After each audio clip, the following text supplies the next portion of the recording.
Assalamualaikum warahmatullahi wabarakatuh. Selamat pagi dan salam sejahtera untuk kita semua.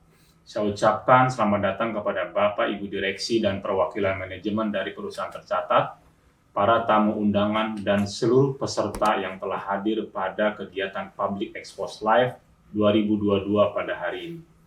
Sebagaimana kita ketahui bersama, Public Expose Live merupakan salah satu rangkaian kegiatan peringatan 45 tahun diaktifkannya kembali Pasar Modal Indonesia yang diselenggarakan oleh OJK dan SRO, guna memfasilitasi perusahaan tercatat dalam kewajibannya terkait keterbukaan informasi kepada publik.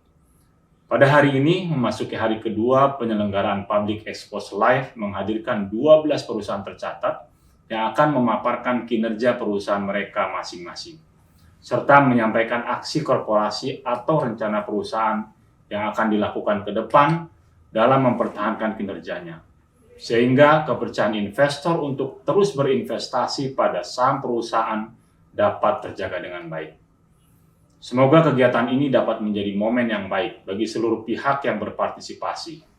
Pihak emiten dapat memberikan gambaran atas kinerja dan rencana perusahaan, dan publik dapat menambah pemahaman dengan menggali informasi yang lebih mendalam terkait prospek perusahaan sebagai tujuan investasi.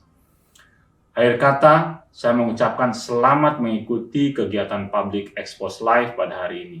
Semoga seluruh pihak yang hadir dapat menerima manfaat yang maksimal atas penyelenggaraan kegiatan ini. Terima kasih. Wassalamualaikum warahmatullahi wabarakatuh.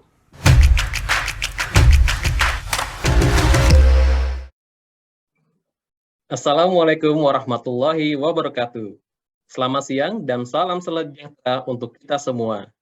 Terima kasih kami ucapkan atas kehadiran Bapak dan Ibu pada acara Public Expose Live 2022 dalam rangka 45 tahun diaktifkannya kembali Pasar Modal Indonesia. Sesi Public Expose yang ini akan diisi dengan pemaparan dari PT Fast Food Indonesia Tbk. Sebagai informasi, PT Fast Food Indonesia Tbk telah tercatat di Bursa Efek Indonesia sejak tanggal 11 Mei 1993 dengan kode perdagangan FAS. Perseroan bergerak dalam bidang food and beverage dan masuk dalam sektor barang konsumen non-primer, subsektor jasa konsumen. Sebagai informasi, sesi Public Expose Live ini difasilitasi dengan penerjemah dua bahasa, Indonesia dan Inggris, yang dapat Bapak Ibu akses melalui fitur interpretation pada aplikasi Zoom. Perlu kami ingatkan kembali bahwa peserta Public Expose Live dilarang untuk merekam dan juga menyebarluaskan rekaman sesi Public Expose ini tanpa seizin resmi dari Bursa Efek Indonesia. Baik, hadirin yang kami hormati, saat ini telah hadir di hadapan Bapak dan Ibu, manajemen dari perseroan. Bapak Dalimin Yono, selaku Direktur 1. Selamat siang, Pak. Selamat siang, Pak Moderator. Bapak Wahyudi Martono, selaku Direktur 5. Selamat siang, Pak. Selamat siang, Pak Bayu, dan selamat siang peserta yang lainnya. Bapak Erik Leong, selaku CEO. Selamat siang, Pak. Bayu. Selamat siang kepada semua. Bapak Ibu, perkenalkan saya Bayu, selaku moderator yang akan membantu jalani acara ini. Jika Bapak Ibu ada pertanyaan, kami persilahkan untuk dapat menyampaikan pada fitur Q&A pada aplikasi Zoom yang akan saya bacakan pada sesi tanya-jawab. Kami informasikan juga pada akhir sesi akan dilakukan pengundian door prize untuk 3 orang pemenang. Bagi Bapak Ibu yang ingin berpartisipasi, kami persilahkan untuk dapat mengisi kuesioner yang tersedia pada link Zoom yang tertera pada running text di bawah ini. Baik Bapak Ibu, memulai presentasi, kami persilahkan kepada Bapak Wahyudi Martono untuk dapat menyampaikan paparannya. Kepada Bapak Wahyudi Martono, kami persilahkan. Terima kasih, Pak Bayu. Selamat siang, para pemirsa dan partisipan pada acara ini. Pertama-tama, kami ingin mengucapkan puji syukur kepada Tuhan Yang Maha Esa karena rahmatnya kita dapat semua berkumpul dan berpartisipasi pada acara Public Expose PT Fast Food Indonesia Tbk untuk tahun kerja 2022. Slide selanjutnya, Pak. Saya akan mulai dengan menjelaskan visi, misi, dan nilai perusahaan kami. Visi daripada PT Fast Food Indonesia adalah menjadikan KFC Indonesia dan Taco Bell Indonesia sebagai restoran cepat saji yang terbaik dan berkualitas paling istimewa dengan nilai inti perusahaan yang selalu terjaga. Misi kami yaitu untuk produk kami, mutu adalah yang paling utama. Kami menyajikan ayam goreng yang panas dan segar dengan kesungguhan hati. Semua produk disiapkan dan disajikan dengan mutu tertinggi. Karyawan kami, usaha kami adalah selalu memperkerjakan orang-orang yang sangat mampu dalam menyajikan makanan dan layanan yang hebat. Kami memperlakukan satu sama lain dengan rasa hormat, bermartabat, dan memungkinkan karyawan kami untuk terlatih baik, serta saling menjaga untuk selalu berpegang teguh pada standar perusahaan. Selanjutnya, pelanggan kami. Jika kita memiliki karyawan-karyawan yang hebat, mereka akan memastikan semua pelanggan diperlakukan sebagai teman dan akan terbangun satu pelanggan, satu keluarga, satu komunitas, dan satu wilayah. Pelanggan akan berhubungan secara lebih baik dengan kami dan gerai KFC di sekitarnya. Semuanya mengenai hubungan. Restoran kami, semua tentang kemudahan. Kemudahan baik dalam hal makan drive-thru dan pesta. Rasa ikut memiliki tanpa ada rasa asing. Di mana produk kami cocok untuk setiap waktu dan terdapat perasaan diterima. Aset kami dijaga dengan baik dan dalam keadaan baik. Jadilah diri Anda sendiri. Operasi kami, semua tentang kesempurnaan beroperasi.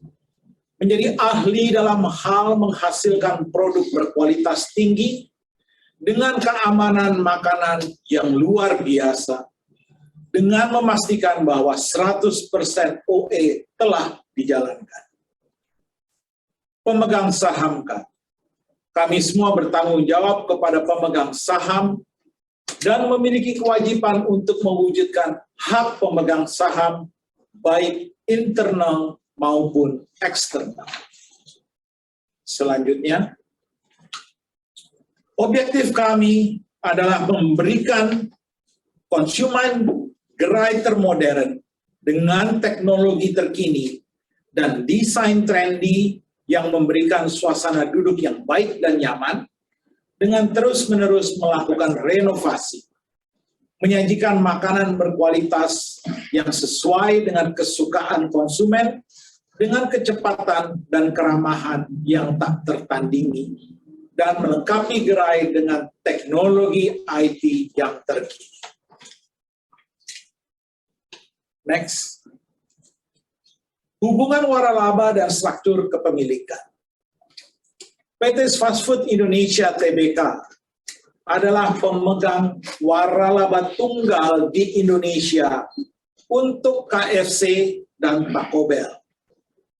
Dengan KFC, kami melakukan perjanjian waralaba dengan KFC Asia Holding LLC. Sedangkan untuk Taco Bell, kami melakukan perjanjian waralaba dengan Taco Bell Restaurants Asia Private Limited.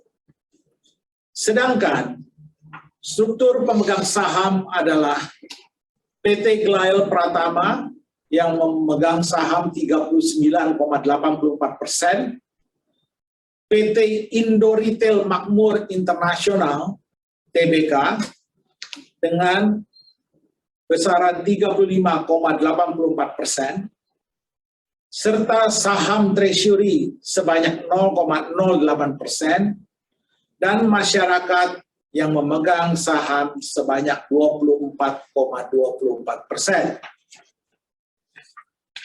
Next, sedangkan manajemen perseroan, Komisaris Utama Bapak Antoni Salim, Wakil Komisaris Utama Ibu Noni Gelael Barki, sedangkan Komisaris Ibu Elizabeth Gelael dan Bapak Benny Setiawan Santoso, dan Komisaris Independen adalah Bapak Ahmad Baikuni dan Bapak PL Gunawan Sulaiman.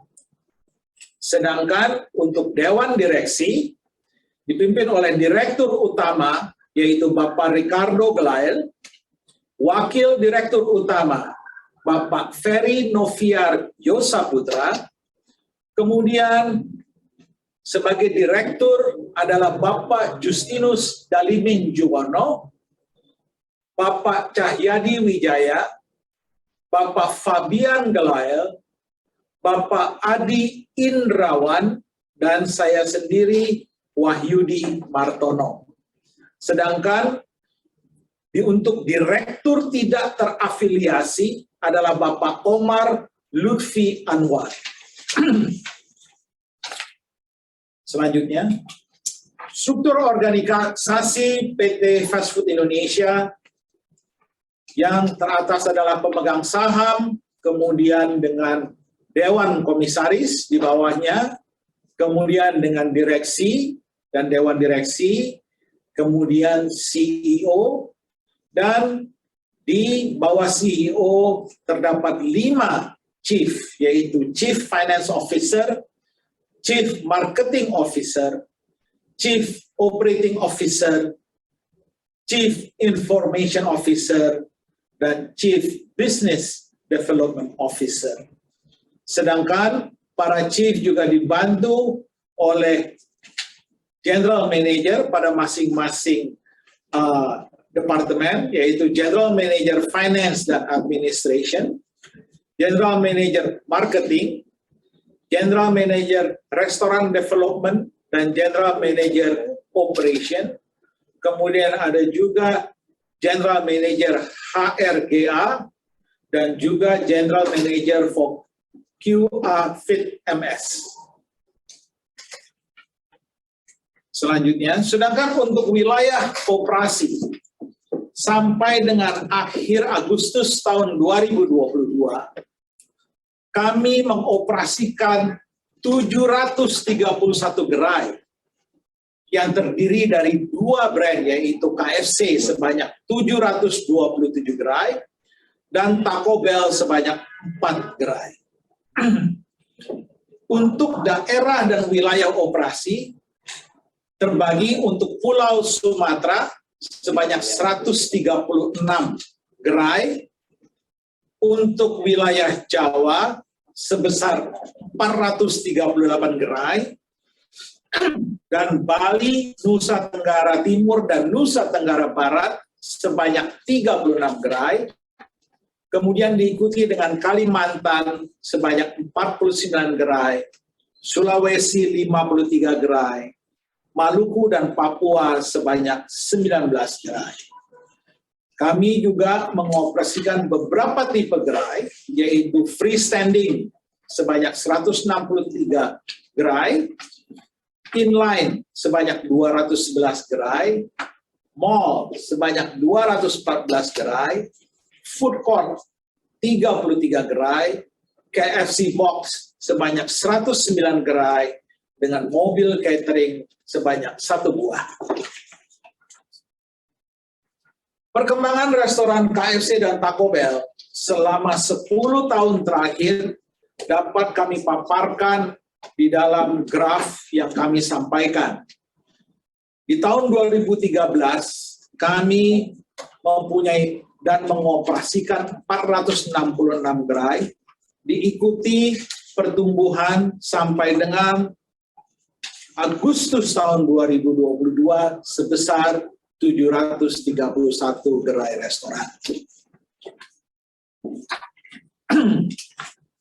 Pada tahun 2022, kami melakukan pembukaan gerai baru atau yang dikatakan new store opening. Pada bulan Januari, kami membuka KFC Arta Gading. Pada bulan Februari, kami membuka KFC Soekarno-Hatta Malang dan juga KFC Kendari Edi Sabara. Pada bulan Agustus, kami membuka KFC Hasanuddin Timika dan juga Lok Sukon di Sumatera. Sedangkan untuk new store opening Taco Bell pada bulan Januari kami telah membuka dan setelah mengoperasikan Taco Bell Arta Gading.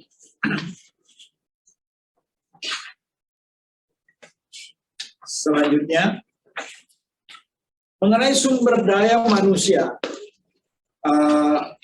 sampai dengan Juni 2022, berdasarkan tingkat pendidikan, perguruan tinggi dan universitas kami mempunyai 1.114 pekerja. Untuk tingkat pendidikan SMTA atau setingkat sebanyak 12.443 pekerja yang merupakan sebagian besar dari populasi pekerja kami, yaitu mencapai 91%. Berdasarkan tingkat pendidikan SMTP atau setingkat, itu sebanyak 52 pekerja, dan tingkat pendidikan SD sebanyak 23 pekerja. Kami mempunyai total pekerja sebesar 13.632.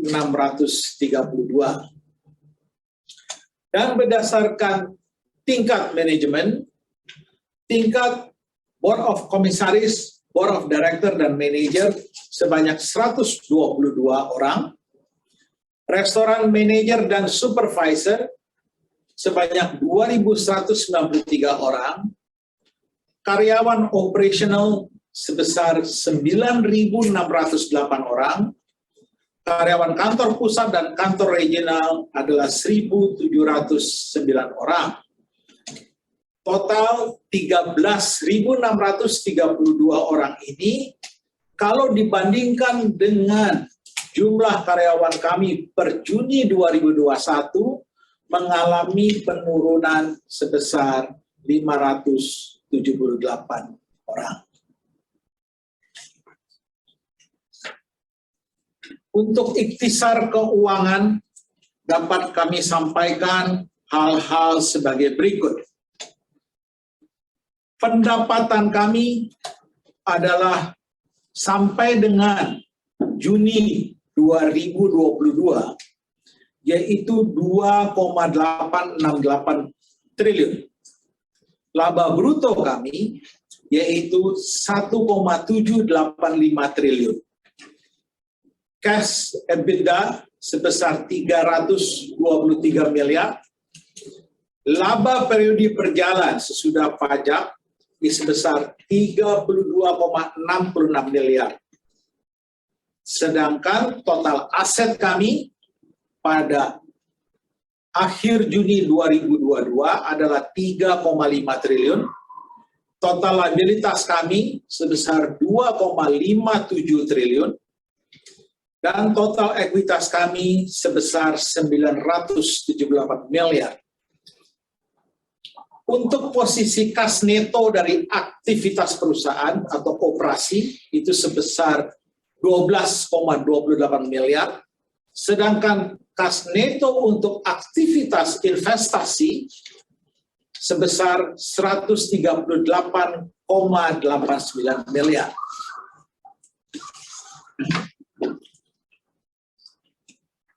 hasil usaha year to date Juni 2022, yaitu pendapatan kami sampai akhir Juni 2022 unaudited adalah sebesar 2,86 triliun.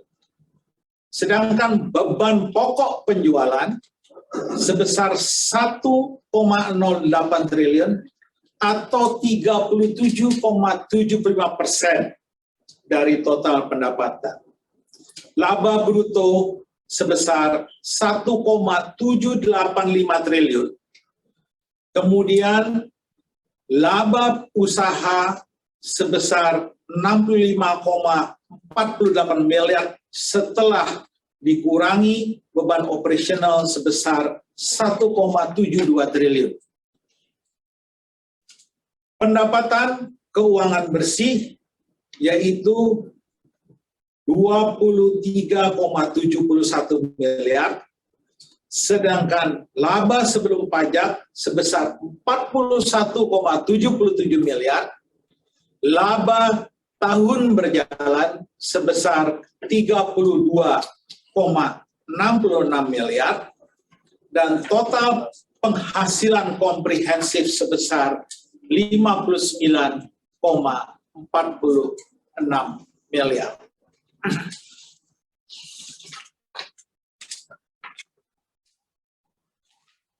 Selanjutnya,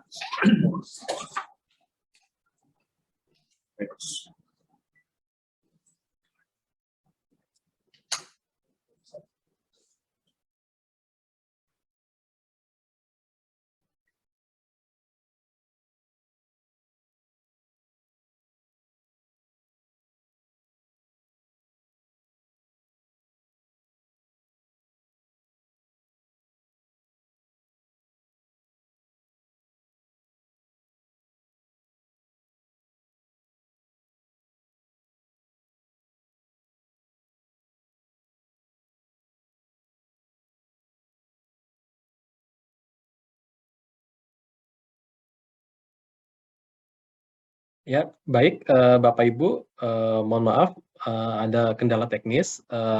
Kami coba informasikan kembali terkait dengan FAS. Bagaimana yang tadi saya informasikan bahwa FAS telah tercatat di Bursa Efek Indonesia sejak tanggal 11 Mei 1993 dengan kode perdagangan FAS dan bergerak dalam bidang food and beverage dan masuk ke dalam sektor barang konsumen non-primer, subsektor jasa konsumen. Bagi kami informasikan kembali, jika Bapak Ibu ada pertanyaan, sudah bisa dapat disampaikan melalui fitur Q&A yang nanti akan saya bacakan pada sesi tanya jawab. Baik, kami lanjutkan kembali kepada pemaparan dari Bapak Wahyudi Martono. Kami persilahkan. terima kasih Pak Bayu. Kami mohon maaf dengan internet yang terputus tadi. Maka dapat kami lanjutkan paparan ini dengan menyampaikan faktor-faktor positif yang berdampak pada hasil operasional kami di tahun kerja 2021. Yaitu selalu memberikan nilai tambah bagi konsumen dengan memberikan harga terjangkau kepada konsumen. Kami juga melakukan inovasi-inovasi dan promosi untuk menghadapi persaingan dengan merek-merek QSR terkenal di masa pandemi. Kami dapat secara efektif memperluas penggunaan kios counter untuk memberi kemudahan kepada konsumen untuk melakukan pengorderan. Kami juga dapat meningkatkan dan memperketat kerjasama dengan agregator untuk meningkatkan transaksi online dengan memberikan program promosi yang menarik. Yang terpenting, kami terus mempertahankan kualitas produk, kebersihan, dan pelayanan untuk mencapai 100% operation excellence. Kami juga terus melakukan penambahan jaringan restoran di lokasi yang sangat berpotensi walaupun di masa pandemi dan dana yang terbatas. Untuk faktor-faktor negatif yang berdampak pada hasil operasional kami di tahun 2021, yaitu mengenai kenaikan harga beberapa bahan baku dikarenakan inflasi dan tambahan biaya material handling sebagai dampak kenaikan upah minimum dan kenaikan harga BBM. Kemudian dampak implementasi lockdown di hampir semua kota yang membatasi pelanggan dine-in dan berlakunya sekolah online yang mengurangi pelanggan murid-murid atau mahasiswa dan mahasiswi di daerah dekat sekolah.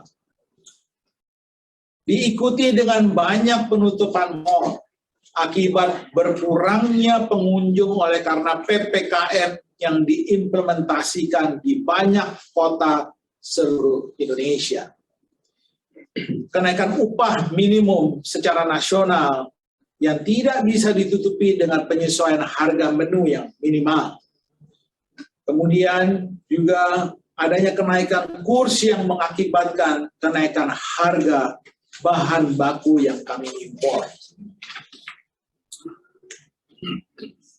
Selanjutnya, kami juga ingin menyampaikan perbandingan pendapatan antara year to date Juni 2022 dan Juni 2021. Total pendapatan termasuk komisi dari penjualan konsinyasi dan service charge dari home delivery pada tahun 2022 mencapai 2,868 triliun. Sedangkan pada bulan yang sama tahun 2021 sebesar 2,429 triliun. Terjadi kenaikan sebanyak 439,78 miliar atau 18,1% jika dibanding tahun yang lalu. Pada tahun ini, year to date sampai dengan Juni 2022, omset keseluruhan store juga mengalami kenaikan jika dibandingkan dengan tahun lalu, yaitu tahun 2021. Kami membukukan omset keseluruhan store sebesar 2,95 triliun dibandingkan tahun 2021 hanya sebanyak 2,51 triliun. Sedangkan untuk store yang sama atau dikatakan same store sales, kami membukukan 2,86 triliun untuk tahun 2022, sedang jika dibandingkan dengan bulan yang sama tahun 2021 hanya sebesar 2,5 triliun rupiah. Kami juga ingin menyampaikan hasil usaha PT Fast Food Indonesia year to date Juni 2022. Pendapatan sebesar 2,429 triliun. Kemudian beban pokok penjualan sebesar 933,3 miliar. Menghasilkan laba bruto sebesar 1,495 triliun. Sedangkan beban operasional sampai dengan Juni 2021 yaitu mengalami kerugian 74,84 miliar.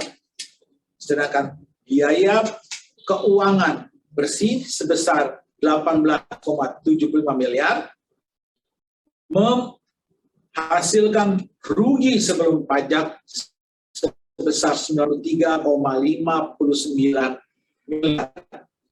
Dan rugi tahun berjalan adalah sebesar 76,92 miliar, menghasilkan total rugi komprehensif sebesar 73 miliar. Sedangkan year to date Juni 2022, pendapatan kami bukukan sebesar 2,868 triliun dengan beban pokok penjualan sebesar 1,08 triliun, yang dimana menghasilkan laba bruto sebesar 1,785 triliun. Kemudian dikurangi dengan beban operasional sebesar 1,72 triliun, kami menghasilkan laba pada bulan Juni 2022 sebesar 65,48 miliar. Dikurangi lagi dengan biaya keuangan sebesar 23,71 miliar, yaitu menghasilkan laba sebelum pajak sebesar 41,77 miliar, di mana laba tahun berjalan menjadi 32,66 miliar dan menghasilkan total penghasilan komprehensif sebesar 59,46 miliar. Kami juga ingin menyampaikan proyeksi kami atau forecast kami sampai dengan akhir Desember 2022, yaitu untuk pengembangan restoran untuk tahun 2022 kami akan menghasilkan 25 gerai KFC baru dan 2 gerai Taco Bell baru, di mana akan menghasilkan pertumbuhan penjualan sebesar 26% dibandingkan tahun lalu, dengan proyeksi penjualan sebesar 6,2 sampai dengan 6,3 triliun. Untuk proyeksi kami di tahun 2023, pada tahun depan kami berencana untuk membuka 30 gerai KFC baru yang berfokus pada brand store dan juga 5 gerai Taco Bell baru, dengan proyeksi pertumbuhan penjualan sebesar 12-15% dengan proyeksi total penjualan mencapai 7,1 triliun. Demikian paparan untuk tahun 2022 dan tahun 2023 yang dapat kami sampaikan kepada para pemegang saham dan peserta yang hadir pada acara hari ini. Untuk itu, kami ucapkan terima kasih atas perhatian dan partisipasinya, dan untuk acara selanjutnya, saya kembalikan kepada Bapak Moderator, Bapak Bayu Teguh. Terima kasih, Pak.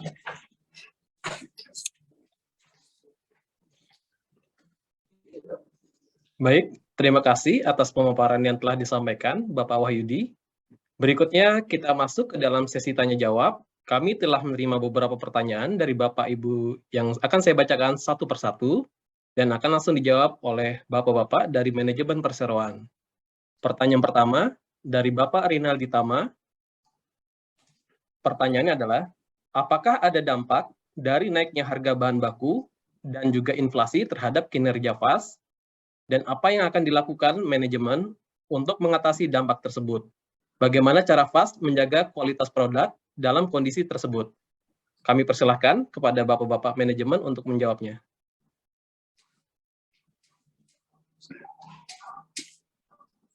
Kepada Bapak Arima, tentu ada terjadinya kenaikan bahan baku dan juga bahan lainnya memang mempunyai dampak yang cukup besar. Khususnya di tahun 2022 ini, kita sudah merasakan kenaikan bahan baku itu sejak Q4 daripada tahun 2021, di mana terjadi berbagai kekurangan bahan baku khususnya untuk bahan baku yang sifatnya memperkuat, misalnya dari jagung dan sebagainya, ya, sehingga mempengaruhi harga ayam juga naik. Kemudian juga terjadi kenaikan daripada keju dan juga kenaikan daripada French fries, kentang goreng yang kita impor dari luar negeri karena adanya terjadinya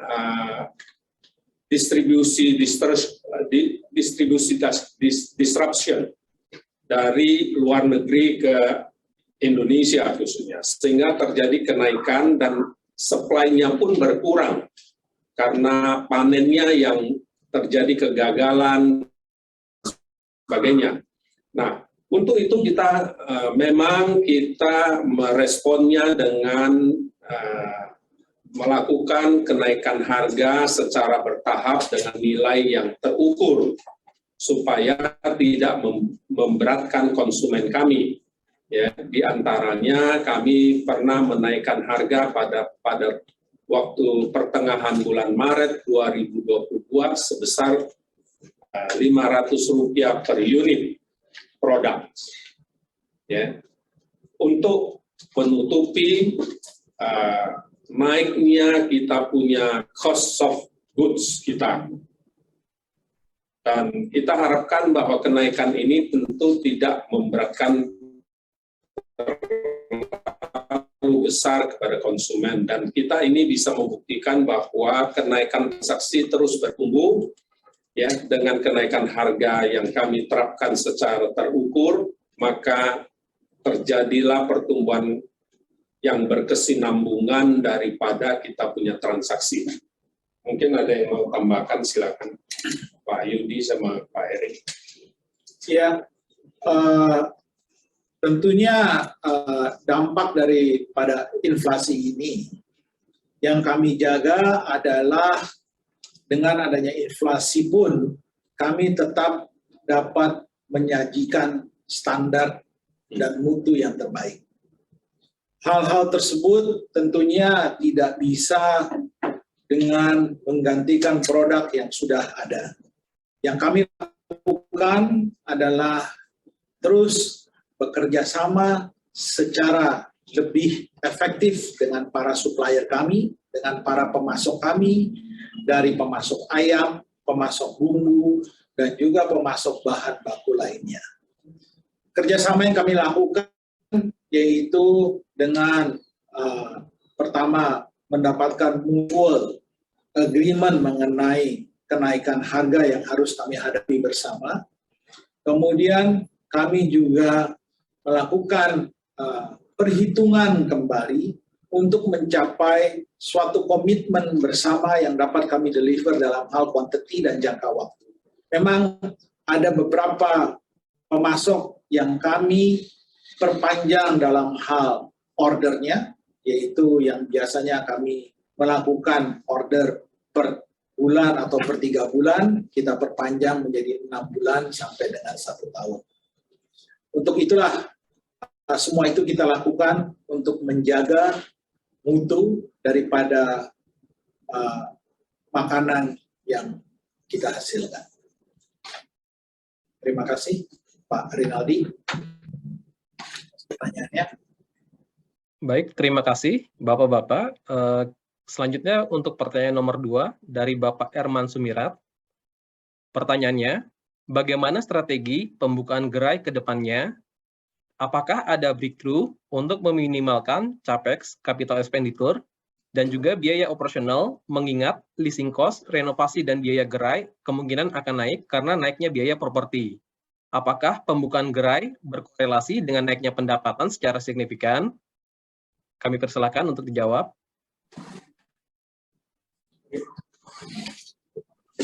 Selamat siang. I think kita pembukaan toko menunjukkan kami sebagai pemain QSR terbesar di KFC Indonesia. Kami untuk membuka toko yang freestanding supaya the brand menunjukkan kekuatan kami. Bahan material tiap tahun naik 15% daripada semen, sinding 15%. Tapi kami kan coba menunjukkan design yang lebih simple, tone down design, tapi tidak mengurangkan the brand KFC. So kami juga bekerjasama dengan landlord untuk membiayai the capex di lapangan. Kerjasama antara kita dengan landlord untuk membangun toko itu tanpa mengurangkan kualitas bangunan atau standard KFC sesuai dengan metode pelaksanaan. So kami akan terus membuka toko walaupun dengan keadaan inflasi yang tinggi. Kami akan bekerjasama dengan landlord lebih banyak untuk mendapatkan cost rendah dan lokasi yang baik di KFC di Indonesia, Pak. Baik, terima kasih. Apakah mungkin ada tanggapan tambahan dari Bapak-Bapak manajemen perseroan lainnya? Mungkin dapat saya tambahkan bahwa strategi kami dalam pembukaan gerai baru seperti yang dipertanyakan oleh Pak Herman adalah untuk kedepannya kami lebih mengutamakan yang dikatakan freestanding atau independent store dikatakan begitu. Untuk itu memang terhadap beban capex akan terjadi kenaikan, tapi kenaikan beban capex itu dapat kita distribusikan bersama dengan landlord seperti yang Pak Erik jelaskan. Jadi dalam hal pengadaan gerai baru yang sifatnya lebih kepada sewa properti, itu untuk pembangunan juga dilakukan oleh landlord yang juga di-share dengan kita. Sekian itu tanggapan saya. Terima kasih, Pak Herman. Baik, terima kasih atas tanggapannya. Kita lanjut ke pertanyaan ketiga dari Bapak Chandra Setiawan. Pertanyaannya adalah, dari penambahan gerai banyak yang berada di kota Tier 2, apakah emiten lebih prioritas untuk mengambil market di kota kecil dibandingkan di pusat kota? Kami persilakan untuk menjawabnya.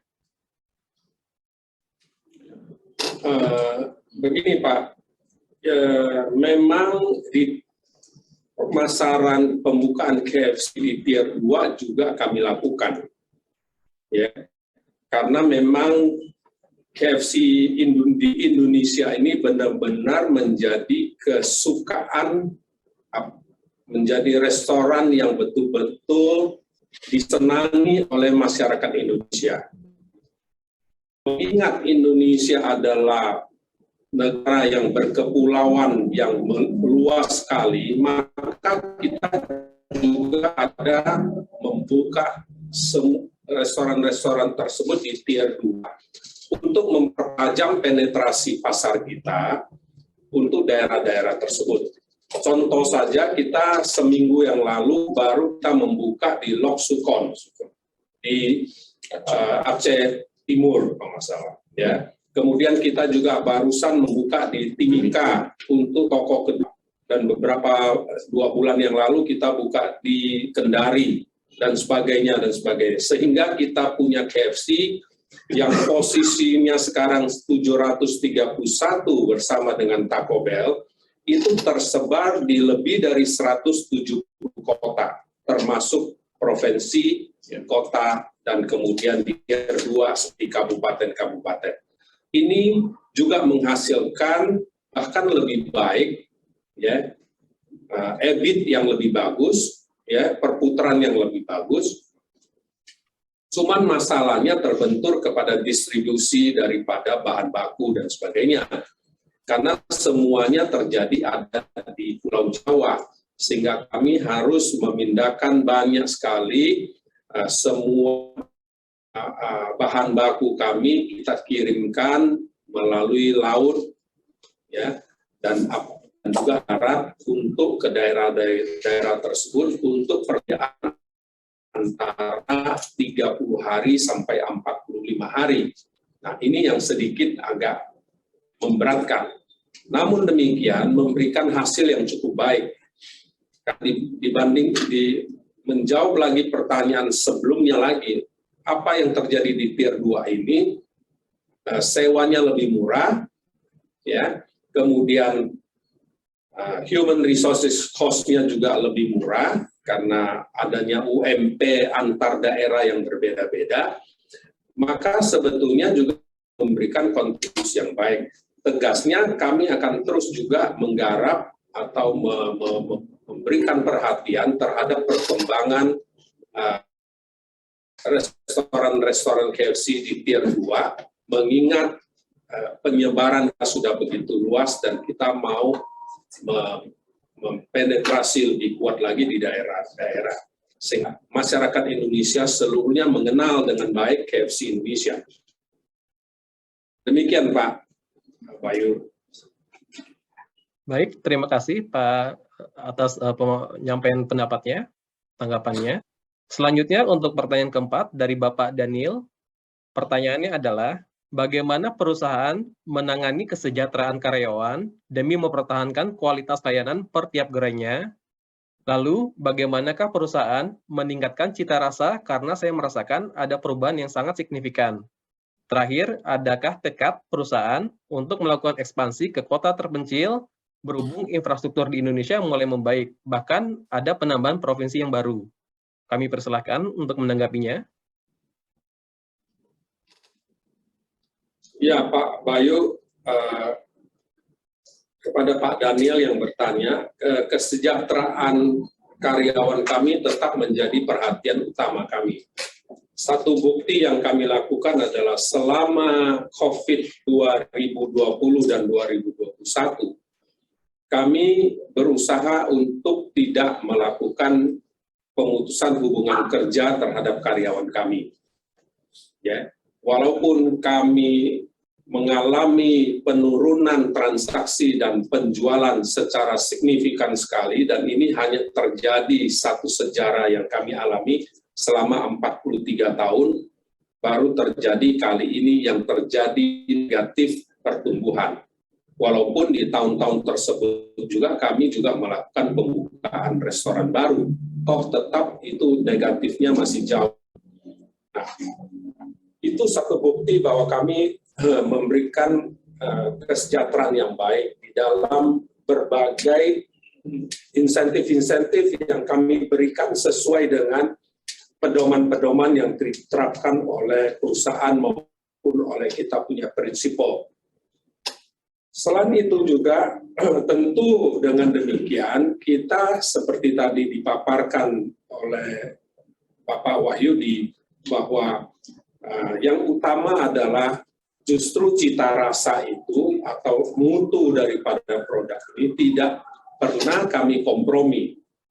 Oleh karena itu kita selalu memberikan pendidikan dan pelajaran dan training diulang dan diulang secara berkala untuk memantapkan dan memastikan bahwa produk yang kami sajikan itu adalah sesuai dengan SOP yang ada, sesuai dengan peraturan-peraturan yang ada.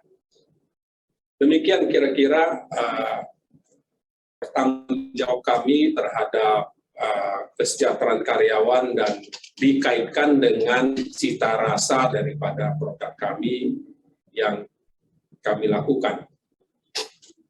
Terima kasih. Nama dikira. Please.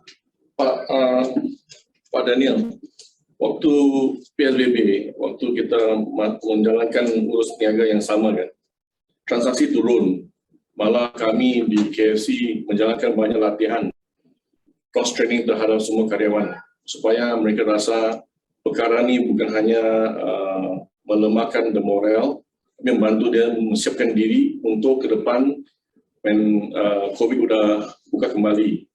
So waktu ini kami mengambil untuk cross training karyawan yang dari depan ke drive-thru, yang ke drive-thru ke coffee, dan ke cook. Dari situ kami melihat the moral karyawan berjalan terus daripada kami memutuskan mereka dari kerja di KFC, karena KFC is a special SOP untuk menyediakan ayam, our soup, our burger, it's a recipe. Kalau kita kurangkan karyawan, pas kebetulan COVID kembali again, kita butuh training again, dengan butuh waktu dan also cost untuk training.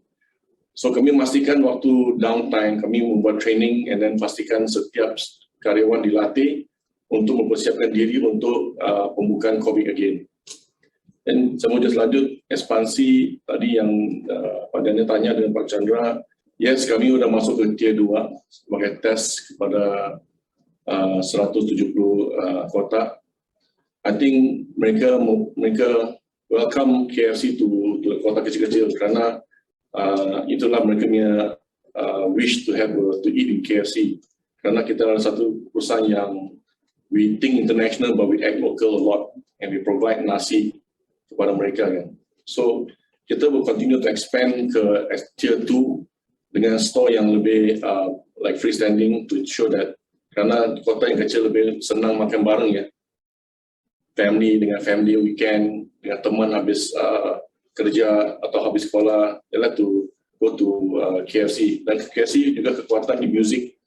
Kami sering ada toko yang ada nge-jam, berkumpul ulang tahun, also tempat untuk nongkrong minum kopi ya. So we will continue to open a theater dengan freestanding konsep. How about you?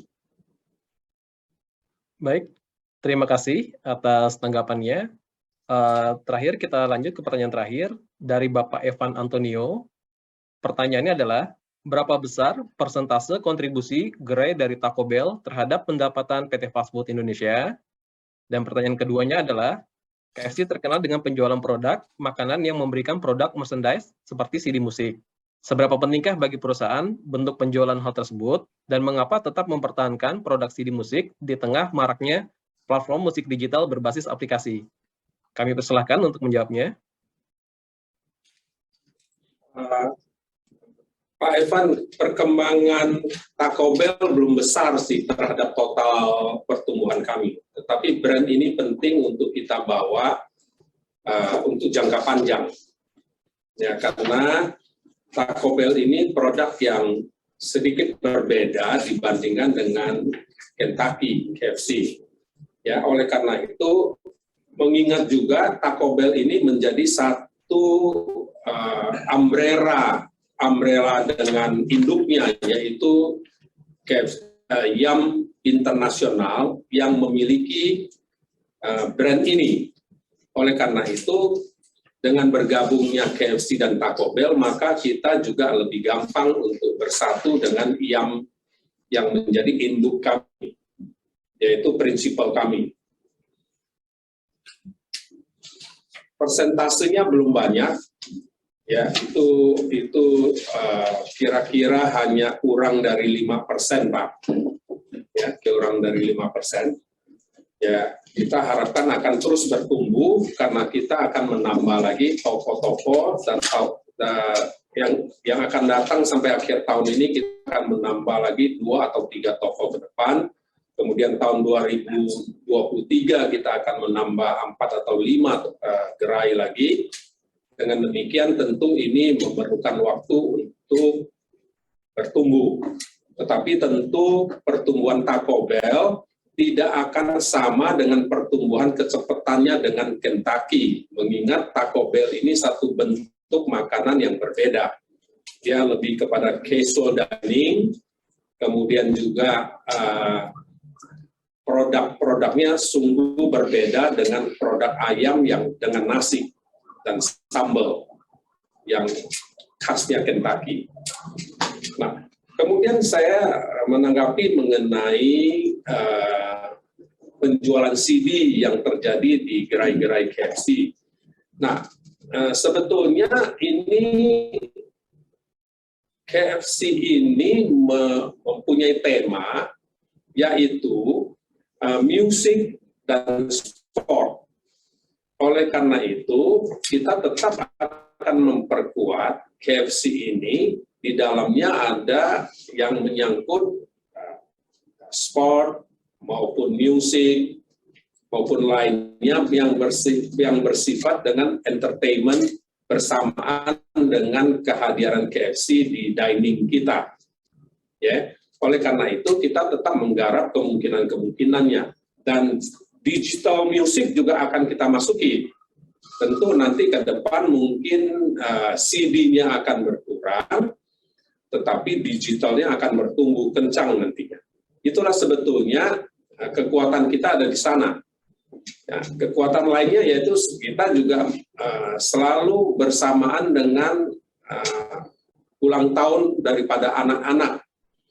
Ya, jadi musik, sport, kids, ya, atau anak-anak, ya, di antaranya adalah ulang tahun dengan premium yang kita sediakan selalu menjadi hadiah, itu menjadi kekuatan daripada KFC Indonesia. Demikian, mungkin Bapak-Bapak.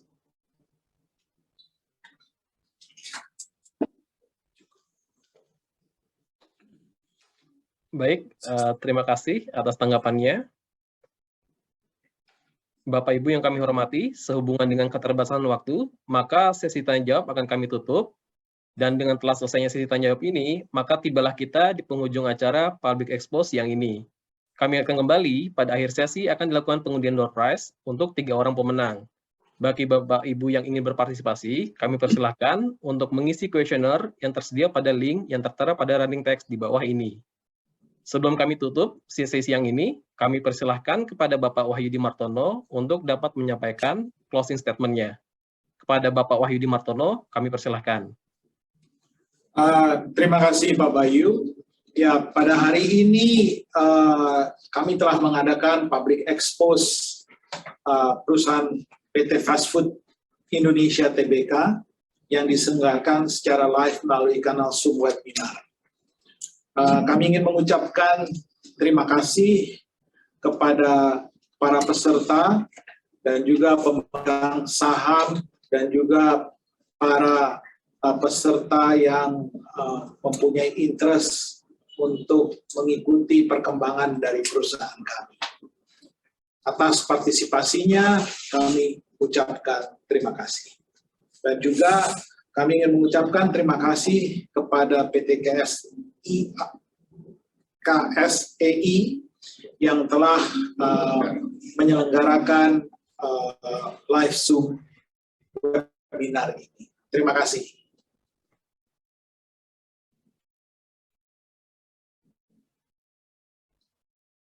Baik, terima kasih Bapak Wahyudi Martono. Bapak Ibu yang kami hormati, usai sudah sesi pemaparan public expose yang ini oleh manajemen dari PT Fast Food Indonesia Tbk. Mari kita berikan aplaus untuk para penyaji materi dari PT Fast Food Indonesia Tbk.